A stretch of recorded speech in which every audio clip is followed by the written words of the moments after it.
Welcome back to Made by Heart Homestead. Tonight's video is going to be about what I've done in the garden this year and what I plan on doing next year.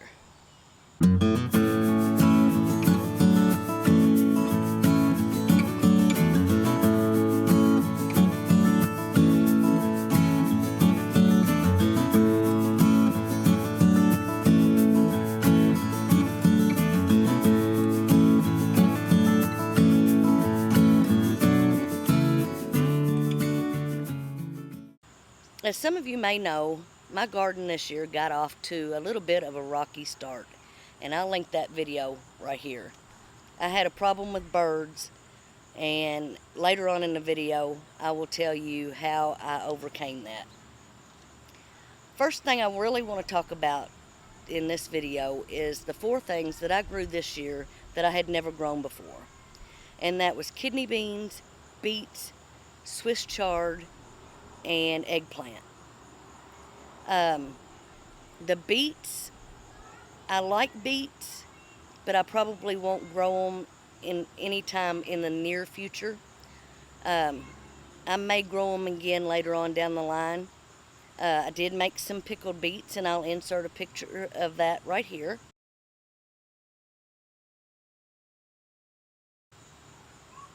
The next thing that I grew was Swiss chard. Swiss chard will be in my garden every year from now on. I really liked the Swiss chard. Excuse me. If you've never had it,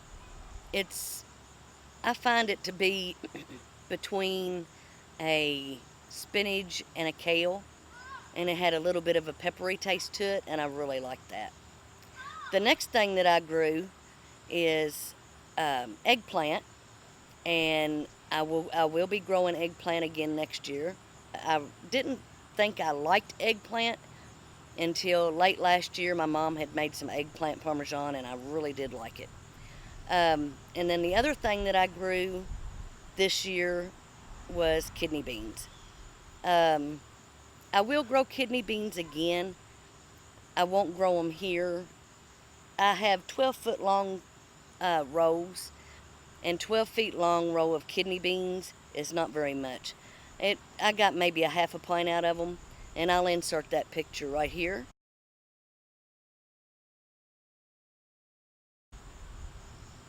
If I get a bigger place, which I'm hoping to get a bigger place, they will be in my garden again.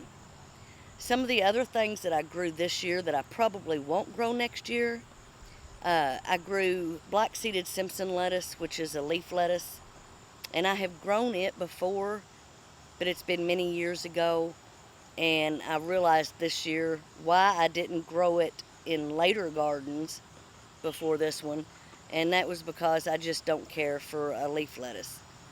I grew radishes and carrots this year. We ate the radishes that we grew, and I gave some to my mom.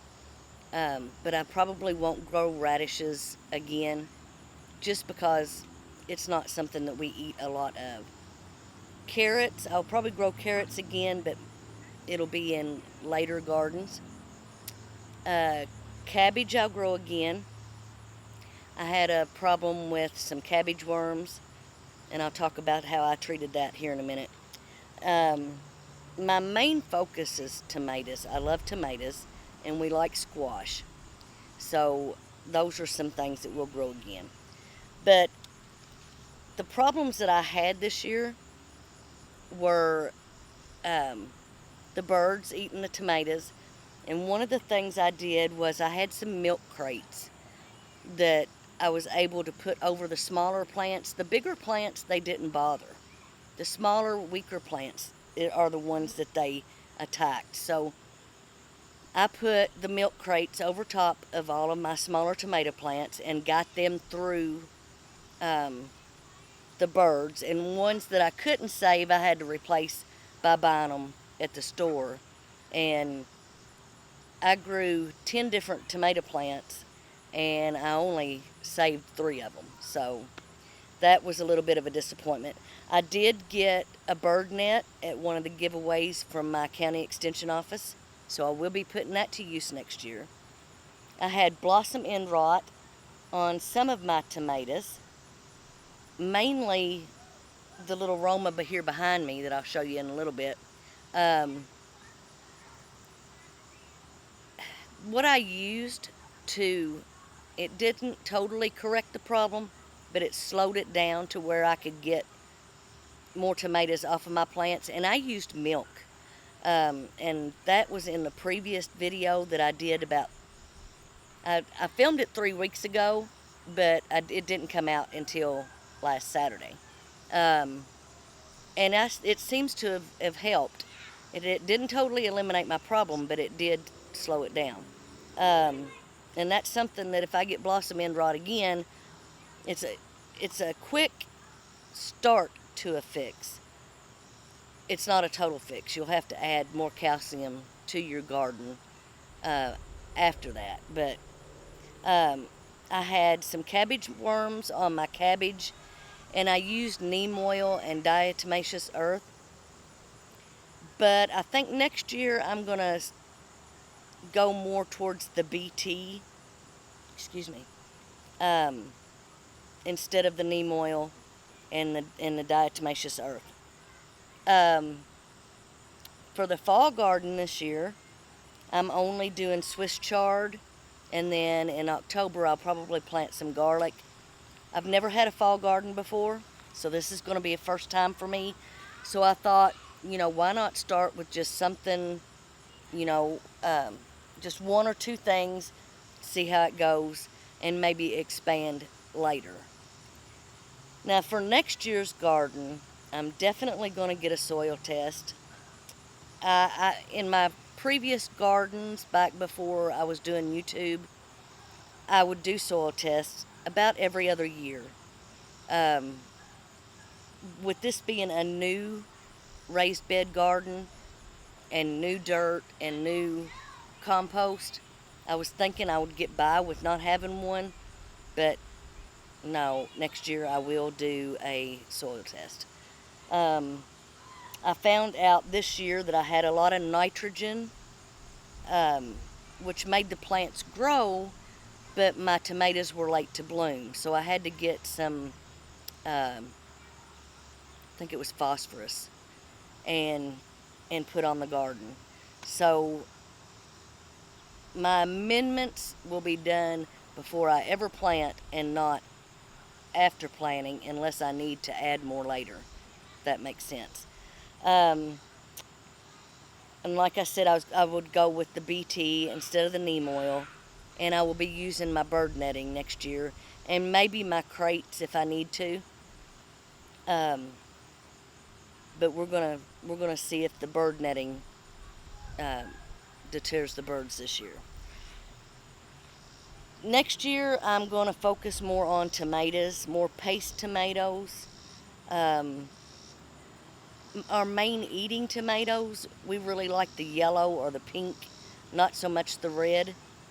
And we really love our cherry tomatoes that we planted this year, which are the black cherry tomatoes, and they are so sweet and so good. So we'll definitely have the black cherry tomatoes. This year I planted Roma. Next year I may go with a San Marzano or some other type of paste tomato. And if you have a favorite paste tomato, leave me a comment below and let me know what that is. Like I said, I'll be doing eggplant and Swiss chard. This year I had 4 squash plants, and I had squash running out my ears. So I think in the years past we've only planted 2 or 3, so I'll probably only have a couple of plants in my garden next year, but I definitely will have squash. And I'm going to try to grow onions from seed this year or next year, and see how that goes. Usually when I plant onions, it's usually the sets, but I want to try to grow from seed next year.